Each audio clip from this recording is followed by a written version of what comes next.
नमस्कार, रात 10 बजे में स्वागत है आप सभी का। मैं हूं आपके साथ श्रवण तंबोली। बुलेटिन की शुरुआत करते हैं। सबसे पहले बात छत्तीसगढ़ से। कांग्रेस के राज्यसभा उम्मीदवार राजीव शुक्ला और रंजीत रंजन रायपुर पहुंचे। एयरपोर्ट पर कांग्रेस नेताओं ने दोनों का स्वागत किया। राजीव शुक्ला ने कहा कि छत्तीसगढ़ के मुद्दे को प्राथमिकता से उठाएंगे और छत्तीसगढ़ आते जाते रहेंगे। वहीं रंजीत रंजन बोली कि यहां आकर सुकून मिलता है। साथ ही कहा कि आलाकमान की उम्मीदों पर खरा उतरने की कोशिश करूंगी। रंजीत रंजन और राजीव शुक्ला कल नामांकन दाखिल करेंगे। इस मौके पर पार्टी के दिग्गज नेता मौजूद रहेंगे। दोनों नेताओं का राज्यसभा जाना तय है। बता दें कि कल राज्यसभा के लिए नामांकन का अंतिम दिन है।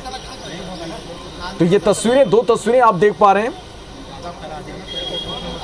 रंजीत रंजन एयरपोर्ट पहुंचे, राजीव शुक्ला भी पहुंचे राज्यसभा के लिए। कल नामांकन दाखिल करेंगे। कल नामांकन दाखिले का अंतिम दिन है। एयरपोर्ट पर कांग्रेसियों ने स्वागत किया।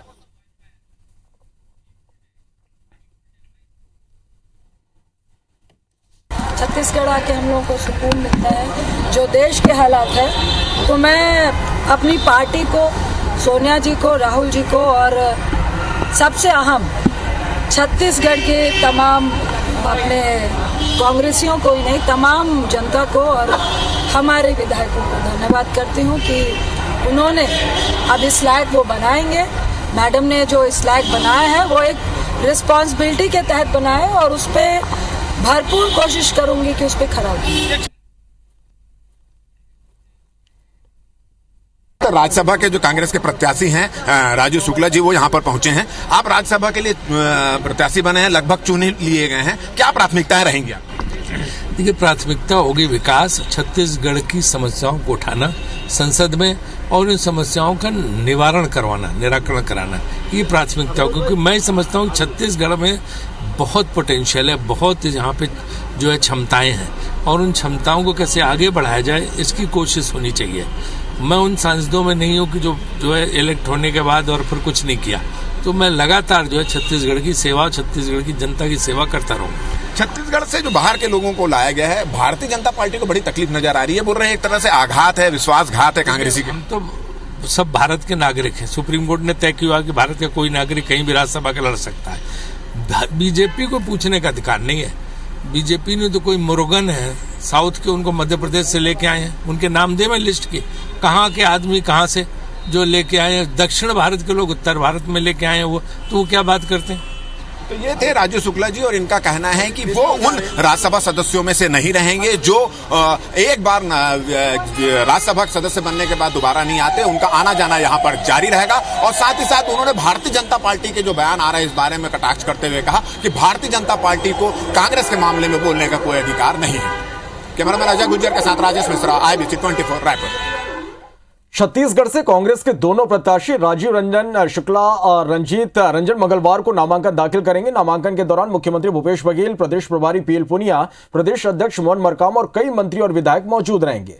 दोनों प्रत्याशी नामांकन दाखिल करने के पहले मुख्यमंत्री निवास में CM भूपेश की अध्यक्षता में रखी गई कांग्रेस विधायक दल की बैठक में भी शामिल होंगे। बैठक में दोनों प्रत्याशियों के प्रस्तावक और समर्थक तय किए जाएंगे। कांग्रेस के प्रदेश प्रभारी PL पुनिया और प्रभारी सचिव चंदन यादव भी रायपुर पहुंच चुके हैं। दोनों नेता विधायक दल की बैठक में शिरकत करेंगे। राज्यसभा प्रत्याशियों को लेकर पुनिया ने कहा कि कांग्रेस पार्टी की परंपरा रही है कि जो छत्तीसगढ़ से राज्यसभा के लिए जाएंगे वे लोग यहां की बातें करेंगे, यहां के मुद्दे उठाएंगे। पुनिया ने कहा कि लोगों की अपेक्षाएं तो थी, बहुत से दावेदार थे जिन्हें निराशा हुई, लेकिन राज्यसभा में कौन चुनाव लड़ेगा कौन नहीं, इसका फैसला आलाकमान के हाथ में होता है। बाहरी प्रत्याशियों को लेकर भाजपा नेताओं के बयान पर कहा कि पुनिया ने कहा कि बीजेपी को जो कहना है वो तो कहेंगे ही। लोग छत्तीसगढ़ से चुनाव होके जाएंगे वो छत्तीसगढ़ की ही बात करेंगे। तो जो छत्तीसगढ़ के रहने वाला व्यक्ति जो करता उससे ज़्यादा बढ़ चढ़ के वो काम करेंगे, ये ऐसे मुझे पूरी उम्मीद है। मैं कौन चुनाव लड़ेगा कौन नहीं लड़ेगा इसका निर्णय कांग्रेस प्रेसिडेंट के द्वारा ही किया जाता है। उन्हीं का विशेष अधिकार है। राष्ट्रीय स्तर के जो पर्सनालिटी रहते हैं, जो नेता रहते हैं, उनको कहीं ना कहीं स्थान देना रहता है और उनके ज़रूरत के मुताबिक हाईकमान निर्णय लेती है और राष्ट्रीय स्तर का चुनाव रहता है और राष्ट्रीय स्तर का निर्णय रहता है। 4 फॉर्म संभवतः हमारे कैंडिडेट नामांकन दाखिल करेंगे तो कम से कम 40 से अधिक विधायकों के हस्ताक्षर प्रस्तावक के रूप में लगेगा।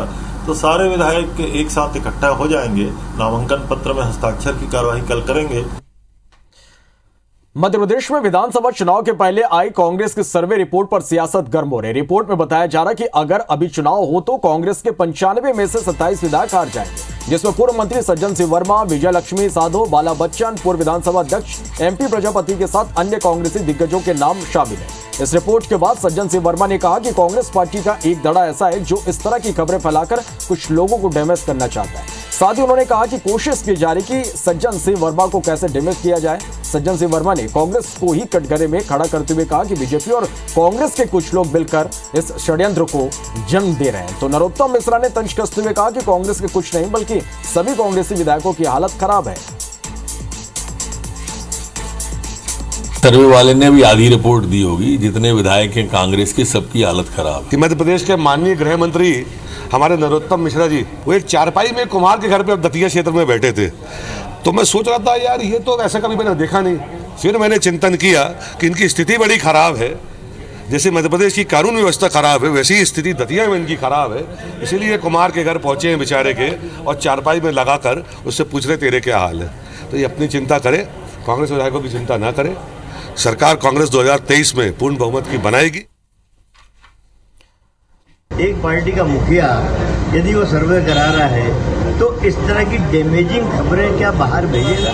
हमारे ही अंदर पार्टी में एक धड़ा ऐसा है जो इस तरह की ब्रांडेड खबरें फैला के उन लोगों को डैमेज करना चाहता है जो प्रदेश में कांग्रेस के लिए चारों तरफ घूमते रहते हैं। मेरे जैसा आदमी किया जाए, बीजेपी के और कांग्रेस के कुछ लोग मिलके इस षड्यंत्र को जन्म दे रहे हैं। बीजेपी के राष्ट्रीय अध्यक्ष जेपी नड्डा 1 जून से 3 दिन के एमपी दौरे पर रहेंगे, जहां 2 दिन नड्डा जबलपुर में अपनी ससुराल में रहेंगे। बीजेपी राष्ट्रीय अध्यक्ष बनने के बाद यह पहला मौका है जब जेपी नड्डा जबलपुर में अपने ससुराल आ रहे हैं। ऐसे में जबलपुर के बनर्जी परिवार में खुशी का माहौल है, जो अपने दामाद के घर आने पर जमाई षष्ठी की रस्म निभाने जा रहे हैं। परिवार में दामाद जेपी नड्डा के पसंद का मेन्यू भी तैयार हो गया है, जिसमें स्वीट डिश भी शामिल है। जबलपुर के पचपेड़ी इलाके में रहने वाले बनर्जी परिवार के घर इन तैयारियों का जायजा लिया हमारे संवाददाता विजेंद्र पांडे ने। भारतीय जनता पार्टी के राष्ट्रीय अध्यक्ष जेपी नड्डा मध्य प्रदेश के दौरे पर आ रहे हैं और उनके इस दौरे को लेकर सियासी तौर पर बीजेपी की बहुत तैयारियां हैं और कई कार्यक्रमों का यहां पर आयोजन किया जाना है। रोड शो भी होना है, चुनावी प्रबंधन समिति की बैठकें भी होनी है। लेकिन इस बीच जेपी नड्डा जबलपुर में जब दौरा करेंगे तो अपने ससुराल भी आएंगे और एक दिन जो 2 तारीख की रात से 3 तारीख की दोपहर तक का समय है वो अपने ससुराल में बिताएंगे। बता दें आपको कि जेपी नड्डा बीजेपी के राष्ट्रीय अध्यक्ष जबलपुर के दामाद हैं। जबलपुर की पूर्व सांसद जयश्री बनर्जी की बेटी मल्लिका जी से उनका विवाह हुआ था और ये पहला मौका है जब राष्ट्रीय अध्यक्ष बनने के बाद जेपी नड्डा जबलपुर पहुँचेंगे, अपने ससुराल में पहुँचेंगे। इस वक्त मैं जबलपुर के पचपेड़ी इलाके में मौजूद हूँ और यहाँ जबलपुर की पूर्व सांसद जयश्री बनर्जी जी हैं और जेपी नड्डा साहब के बड़े साले साहब हैं, छोटे साले साहब हैं, दीपांकर जी भी हैं और बड़े भाई साहब भी हैं। सबसे पहले माता जी से मैं जानना चाहता हूं, दामाद जी घर आ रहे हैं राष्ट्रीय अध्यक्ष बनने के बाद, उनका ये दौरा है, कितना उत्साह है और क्या तैयारियां हैं आपकी? तैयारी तो बहुत है। हम लोगों को एक दामाद को ये होता है कार्यक्रम जो है, तो उसमें उनको स्वागत करेंगे हम और उनका स्वागत में हम कपड़ा, मिठाई सब देना है वो देते हैं। आरती करते हैं और देते हैं और खाना साथ में वो खाना उनको परसा जाता है और सब खाना खाते हैं। जो खाना उनको पसंद है वो खाते हैं। पारिवारिक माहौल बहुत अच्छा हो जाएगा और लंबे अरसे बाद ये गैदरिंग पारिवारिक तौर पर होगी। दीपांकर जी हैं। दीपांकर जी, कब से नड्डा साहब नहीं आ पाए और अब क्या खास तैयारियां हैं? विगत 2 वर्षों से उनका आना नहीं हो पाया है, जब से कोरोना काल चल रहा है। इसके पहले जब वो मंत्री थे, स्वास्थ्य मंत्री, तब उनका आखिरी आना हुआ था। अच्छा स्वागत होना है। दीपांकर जी से हमने बात की, बड़े साले साहब भी जेपी नड्डा साहब के हैं। परिवार में कितने, आशीष जी, कितने लोग हैं परिवार में और किस तरह से गैदरिंग होनी है? ये परिवार तो बहुत लंबा चौड़ा है।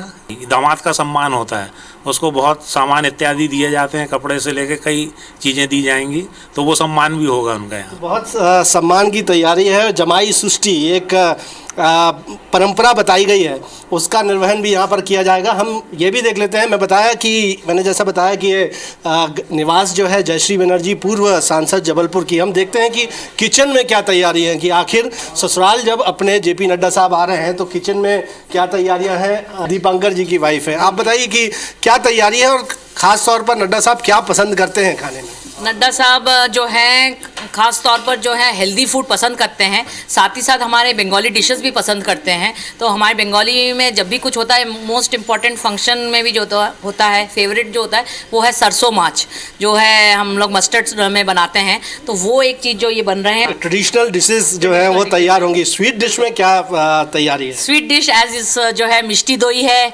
संदेश है और साथ में रसमलाई है, रसगुल्ला है। तो बंगाली स्वीट्स जो हैं वही रहेंगे। बहुत बहुत शुक्रिया। मालती जी भी कह रही हैं कि बहुत उत्साह है परिवार में और ख़ास तौर पर डिशेस तैयार की जा रही है।